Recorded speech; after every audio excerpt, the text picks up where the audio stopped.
Every book of the Bible has been calibrated. All of the great songs have been calibrated.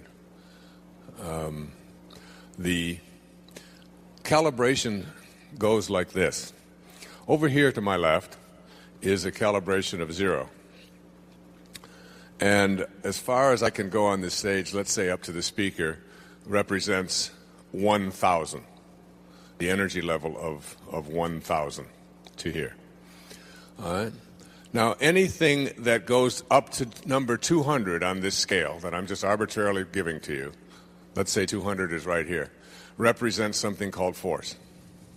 And every thought and every emotion that you have that calibrates between 0 and 200 is a thought or an emotion that weakens you in one way or another and lowers the energy field. And those calibrations, those thoughts, I'll give you the number 20 is the lowest, and the thought is shame.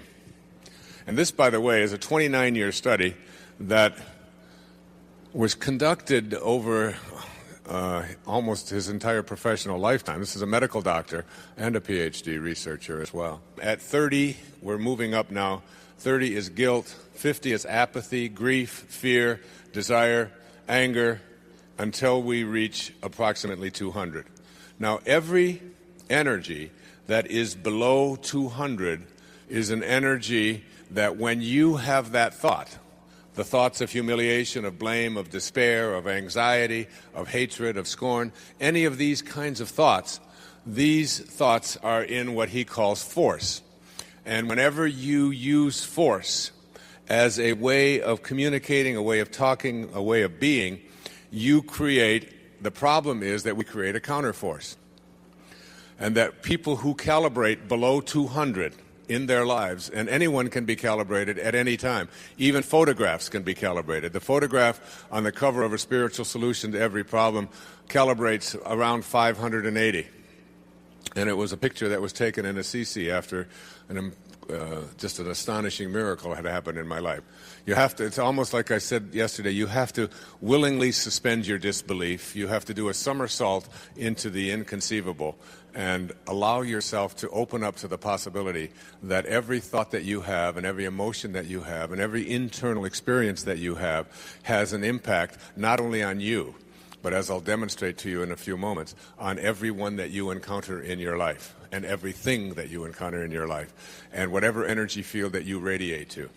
So we're talking 0 to 200, but this scale isn't a scale that is consistent all the way through. When you get to a number of 600, which represents extremely high energy, you were talking about maybe a few thousand people on the entire planet, Earth, today, out of the 6 billion or so of us who reach this level of consciousness of 600. When we're talking about moving into 700 and 800, we're talking about the greatest spiritual masters who've ever walked among us. People who live at the level of the ineffable, who are unconditional love, and have what Patanjali says, he said, when you become steadfast in your abstention of thoughts of harm directed toward others, listen to that again, when you become steadfast in your thoughts of harm directed toward others, all living creatures will cease to feel enmity in your presence. If you're steadfast in abstaining from a thought of harm and never ever have a thought of harm or judgment directed toward others, because you have to know that when you judge another, you do not define them. You define yourself as someone who needs to judge. Calling someone else stupid or foolish or evil or whatever does not make them that. That just says something about you who needs to put those kind of labels on other people. So that if you can become steadfast and become an individual who never, but never has a thought of harm directed toward others or judgment, which is almost impossible for all of us who live at these ego levels that we've been conditioned to live at. But if you can conceive of yourself as being someone like that, all living creatures will cease to feel enmity in your presence. St. Francis of Assisi is someone who calibrated in the 900s. Maybe 7 or 8 people in the history of the world have calibrated above 950. Francesco's, in fact, the city just to the north of us, about 40 miles, was named after this little man, St. Francis, who left his worldly belongings behind and just took out to save the church. And he spent the last 2 years of his life up in a place that I visited with my wife a few years ago when I took a group of people to Assisi at Mount Suribasso. And the last 2 years of his life, he had to have his hands and his feet and his side bound so that he didn't bleed to death. Such was the energy level of this being. Hawkins suggests that any person who calibrates at 600 or higher, Mother Teresa calibrated at 600. When Mother Teresa walked into a radio studio where I was on the radio that morning, everyone in the room felt her presence. She weighed about 90 pounds. It's about 4'10". And she radiated out a different kind of an energy. And he suggests in Power versus Force, with his academic and research background, that anyone who can raise their calibration level to the level of 600 or higher, everyone in that energy field is automatically healed. Disease cannot survive when you are around that kind of energy. They said of Jesus, his presence in the village and nothing more would raise the consciousness of those around him. He suggests that only one person in the history of humanity has ever reached this level of 1,000, and that was Jesus of Nazareth. That everything in the universe is energy. And energy doesn't come in good and bad, and it doesn't come in right and wrong. It comes in high and low, and it comes in fast and slow. And that very quickly and very simply, energy moves from low to high. And that energy moves like the world of the solid, which we think of as stationary, is really nothing more than energy that has been slowed down so that it vibrates approximately to the frequency of your senses. So that the reason that your hand appears to be solid is not because it's solid at all, but because your eyes, which observe it, are vibrating at approximately the same frequency as that which you are observing.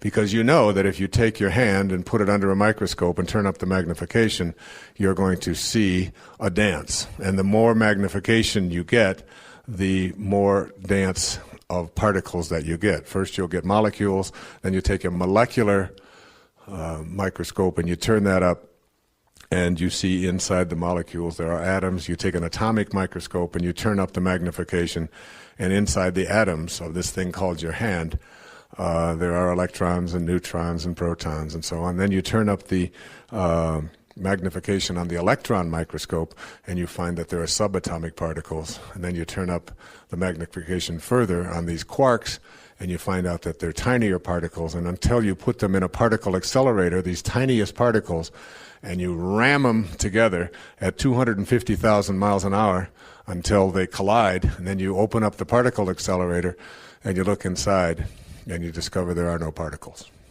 that everything is just energy. And it goes back to what St. Paul said, that which is seen hath not come from that which doth appear. That everything in the universe is just energy, and it's just everything is moving, but some things move faster than others. So that the world of the solid is a very slowed down energy. It's just energy that's been slowed down. It approximates the frequency at which your eyes and your ears are processing and picking up things. And then you move to a faster energy, which is the energy of sound. And the energy of sound is nothing more than sound waves that are out there. We can't see them, we can't get a hold of them, but you just take an oscilloscope and an audiologist and you can pick up the sounds, and the sound energy just goes high, and it goes low, and it goes fast, and it goes slow, but it doesn't come in problems. There are no problems in what you hear or what you see. There's only energy moving fast and slow, high and low. It only becomes a problem when you process it in a certain way. And then we move to a faster energy, the energy of light, which moves faster than the energy of sound. And then we move to the energy of thoughts, and every thought that we have has an energy. And in a wonderful book called Power versus Force, Dr. David Hawkins has elaborated a system called a map of consciousness in which they identify every thought that we have and its energy component. So that lower energy, that a thought of shame, for example, and a thought of hate, and a thought of fear, and a thought of stress, and any of these kinds of lower energy thoughts are thoughts that weaken us. And I'll talk more about these in the last principle in this program, the 10th principle. And then we get to looking at what thoughts and what energy they have, and why would I have certain thoughts if they weaken us, until ultimately we get to the fastest and the highest energy in the universe, which is the theory upon which a spiritual solution to every problem is based, the notion that spiritual energy is the fastest energy in the universe. And that when we bring the energy of spirit to the presence of the energy of problems, because all of our problems show up in the world of form, in the world of the solid. That's where we have them. And when we can bring spiritual energy to the presence of spirit, or to the presence of form rather, we nullify that. So that if you're in a dark room and someone brings a candle into that room, what is happening is that you don't have to announce to the darkness, you'd better dissolve now, you're going to have to get out of here because I'm bringing light in here. Darkness, rather, cannot survive when light is brought into a room, because light is a faster energy than darkness. And it's a metaphor for the prayer of St. Francis. Where there is hatred, if I can bring love to the presence of hatred, hatred cannot survive.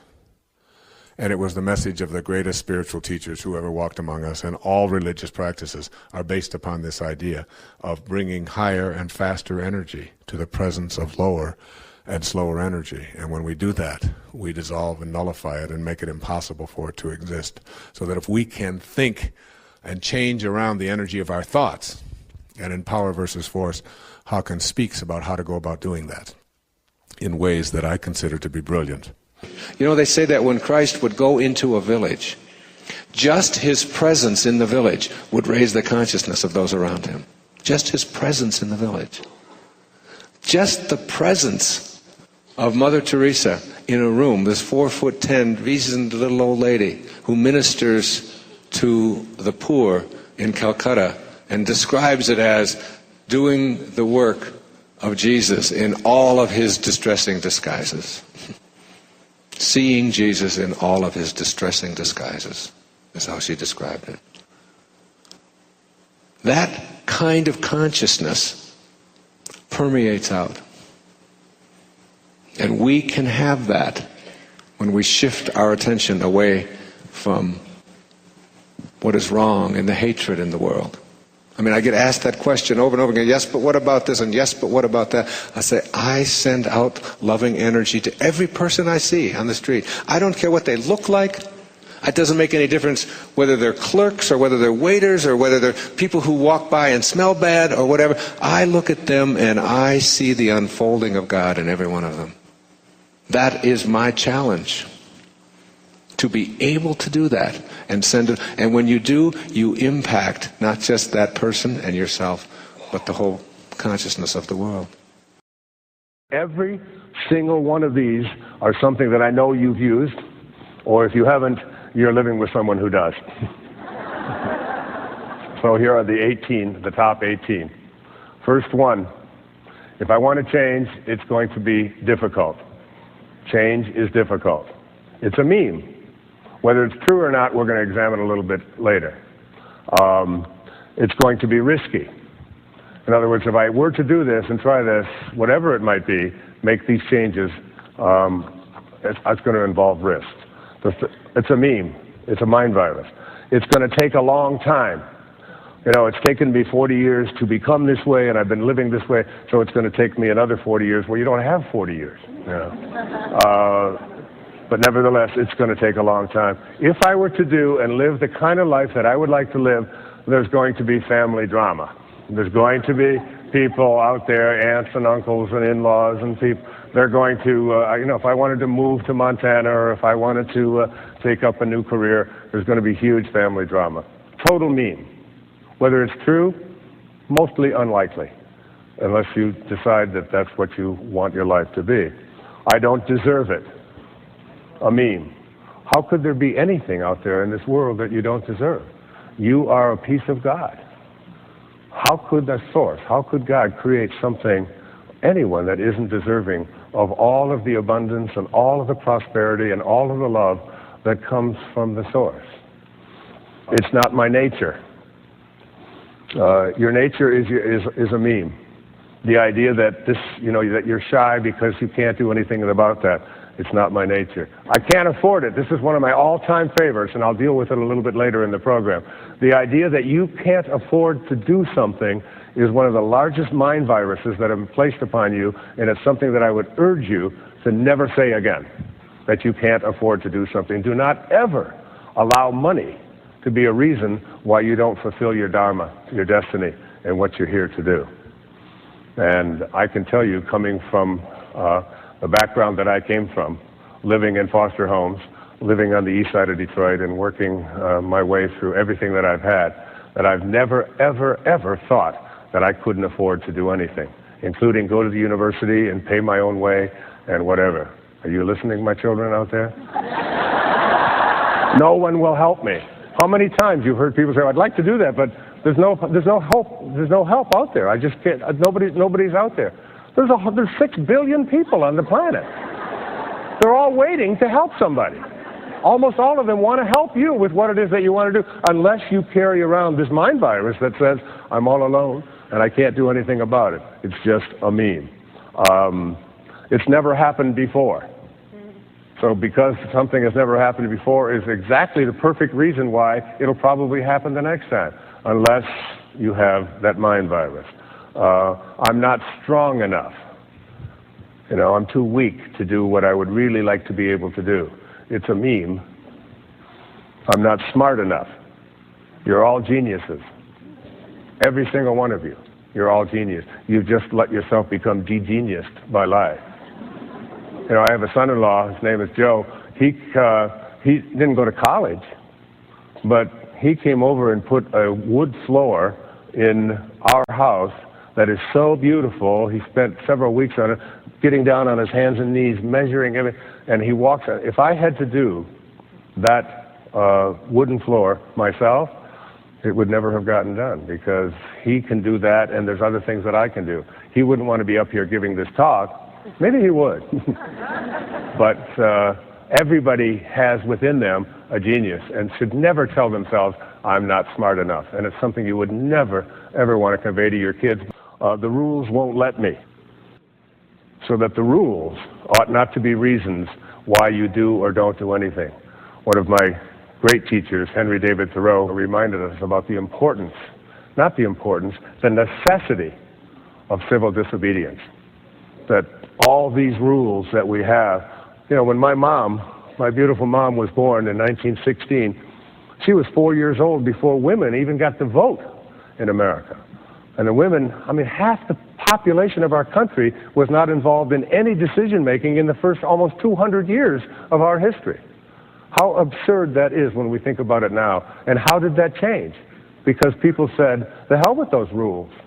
I don't care whether it's legal or not legal. If it's not moral and I have rules within me, I have to go to those. These are memes. I don't have the energy. I'm too tired. It's a meme. One of the commitments I made, and my kids have never heard me say it, is that I'm tired. It's a word that I stopped saying in my early 20s, because I used to hear people talking about that all the time. I'm so tired, I'm so tired. And the minute that you tell yourself that you're tired, your body begins to react to the thought that you are programming it to be. So if nothing else, just stop saying it. And Well, I'll get onto that later. My own personal family history is the reason why. You know, I'm the middle child. I mean, what do you expect from me? And no wonder I'm confused. I don't know what I'm up. I'm the youngest child. I'm the youngest child. No wonder people are always telling me what to do, and I just wait for somebody to tell me. Or I'm the oldest child. No wonder I have a superiority complex. I've been telling people what to do since I was born. I had to, so on. Or my parents were divorced when I was 4 years old, and that's why I can't get ahead in my life. It's a meme, and we hear this. So much of therapeutic talk is just convincing people about what they can't do, about what their excuses are, telling them because this happened to you when you were a child. Everything that happened to you as a child had to happen. The evidence for that? It did. And if it did, then you either deal with it and move on with it and learn from it, or you use it as an excuse. And I've used that over and over in my own life as well. And it's something that you want to take a real hard look at. I'm too busy. The final two were the most frequently cited. I'm too busy. And I'm scared. It just frightens me. I live in fear. The Course in Miracles says there are only two emotions in this world: fear and love. Fear, everything that is fear cannot be love. Everything that is love cannot be fear. So you must hear an awful lot of talk on the television and reading the newspapers and so on about all the things that we have to be afraid of. You don't want to live in a place of fear. What are your visions of yourself? You see, all of this business about if you get tired. How many of you get tired? You don't have to get tired. I don't get tired. When it's time to go to sleep, there's no insomnia in my life, and there doesn't have to. Insomnia is one more of those things where you start telling yourself, I'm not going to be able to sleep. Look, you've been out, you're partying, you're at a convention, you're in New Orleans, get into bed, let's say, and it's 2 o'clock, and you know you got to get up at 6. You look at your watch. All right, it's 2 o'clock. 3 o'clock? 4 o'clock. 5 o'clock? 6. 1, 2, 3. If I were to fall asleep right this second, and I'm not even close, all right, I'd only get 4 hours of sleep. Here it comes, ready? Great imagery now. Boy, am I going to be tired tomorrow. Whew! Oh, I'm going to be tired. That'll keep you awake for at least an hour, all right? Your body just kind of goes, oh my God, and you start interfering with it. Your mind starts programming you, all right? Now, an hour later, you look at your watch and say, 3 o'clock, 4 o'clock, 5 o'clock. 3 hours. Now you upgrade your neurotic expectations for yourself. I'm going to be a zombie tomorrow. And then when you get out of bed and the alarm goes off, if you sleep, what do? You start counting backwards now. 5 o'clock, 4 o'clock. You put your body instantly on droop. Kind of put your eyes sort of on bag. Don't expect anything out of me today. I didn't get any sleep last night or whatever. Until someone comes along halfway through the day and says, you know, we got a game tonight and we're going to go out and have a few drinks and we're going to, hey, that's great. Yeah, I think I'd like to do that. It's a choice. You ever notice how tired you get when you got something unpleasant to do? You know, you look at the lawn equipment and look at the roller and the edger. I'm going to lie down for 3 or 4 months. I'm really tired. It's a choice. If you just tell yourself, I don't need to think tired thoughts. When I tell you that the kind of visualization I'm talking about can end asthma, asthma is an easy one. Anybody who's suffered with asthma, and I've had a stepson who's had it, he holds on to it and he believes it and he wants to hang on to it, and that's it. He's going to have asthma until he doesn't want it anymore. And I tell him that and he just gets mad because he wants to hold on to his asthma. And he gets a lot of attention for it, and he gets a lot of people to remind him that he's sickly and that he can't do this and do that. And so he gets a lot of positive sort of affirmation for his negative reaction. I have seen people eliminate a lot more than asthma. When people ask me, what kind of a therapist are you? Where do you fit in? You know, are you a behaviorist? Are you a rational emotive therapist? Are you Freudian psychoanalyst? I call myself a do-do therapist. And I really mean that. A do-do therapist is someone who believes in the great secrets of the universe. One of the great secrets that you'll read in Icus is that I hear and I forget. I see and I remember. I do and I understand. And not one moment before. I mean, not one of you who knows how to swim by watching somebody else do it or listening to somebody else give you instruction. You know how to swim because you got in the water, and you flop around, and you fill your mouth up a few times, and then eventually you do it. And you know something? What do you think is the difference in your physical skills between the moment before when you couldn't swim and the moment afterwards when you did let go and could swim for the first time? You think your physical skills are any different? They're exactly the same. We all know how to swim. Now you believe you can. And when you believe you can, you just do it. You just do it. And if you can't ride a bicycle, there's a woman who came to me and said, I can't ride a bicycle. My parents wouldn't let me. My mother would never let me get on a bicycle when I was a little kid. And I had these big white teeth, and she was afraid I would break them. And I said, okay, that's great. Let's go. She said, go? Where are we going? She wanted to sit in the office. I said, I've got a bicycle downstairs in the garage, and we'll just go on, and I'm going to teach you how to ride a bike. You think I'm paying these kind of prices to come here and have you teach me how to ride a bicycle? I want to know why I can't. He said, oh, well, you didn't say that. That'll take another 30 seconds. You can't because you never got on one. And as soon as you do, and are willing to fail and fall down a few times, then you'll know how to ride it. And until that, you can blame mama forever. But it isn't going to change a thing. If you want to change something in your life, if you want to quit smoking, you don't need to go to the shit clinic. You don't need to go and poke holes in your cigarettes, so you get a hernia. Trying to get that nicotine down into your lungs, and a little bit less each time. And they have now a thing out called poo-poo spray. I don't know if you've seen this, but it smells like poo-poo, all right?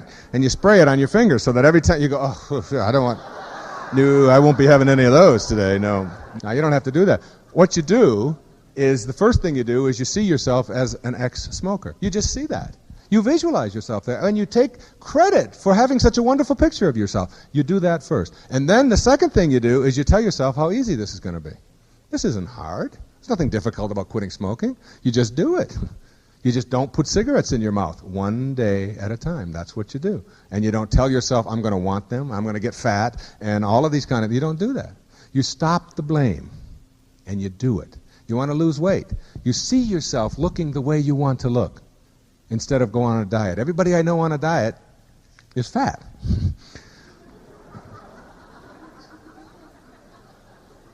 And if you change the way you see yourself, then when you've eaten enough, you stop. You just see yourself in a different way. You stop that. No, I don't want any more. You say, I think I'll exercise a little more. I'm going to go out, and I'm going to do some kind of exercise. I'm going to walk. I'm going to get myself on an exercise bike. I'm going to go to a dance class. I see myself this way. Now I'm just going to act out on that instead of saying, oh, it's so hard to quit. It's just so hard to lose weight. I'm so depressed. I think I'll have some candy as soon as I get over that, And I had a person come up to me after a talk one time and said, Dr. Dyer, you mean to tell me you never get depressed, ever? I said, of course not. She says, oh, that's depressing. Oh, that depresses me even more. You see, it depends on how you see yourself.